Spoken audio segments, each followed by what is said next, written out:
Dili daw kinasing-kasing plastic lang daw. Gisabayan pa jud daw na kog katawa.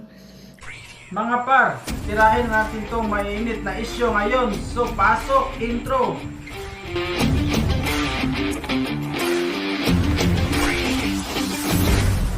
So mao to no, about sa akong pag-apologize nga daghan nag-ingon dili daw kinasing-kasing plastic lang daw. Gisabayan pa jud daw na kog katawa. Okay lang kung ano yung paglantaw sa ko is para sa ko is seryoso to siya. Kinasing-kasing na ako pagpangaypasaylo sa mga construction.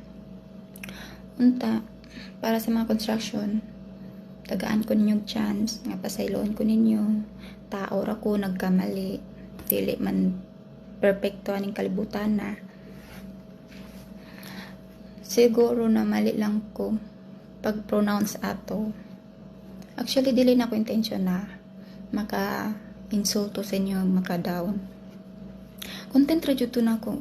Mao jud to inasulod sa akong una-una nga i-content. Wala pad ko nagdam nga ma-viral ana.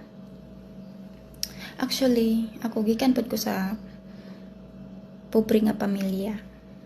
Trabaho bitaw ko diri sa abroad para pod maka lingkawas sa kalisod ug makamubon sa mga past.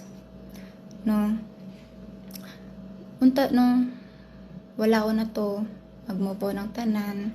So maora to ug about pud sa ako ang picture nga nagkalat kauban tong lalaki nga akong kagakos. Kato siya construction to siya. Ex na nako to siya pero dugay na nako to siya. You're my pangga, hey. I ain't looking for another. No. Ikaw lang baby girl ay so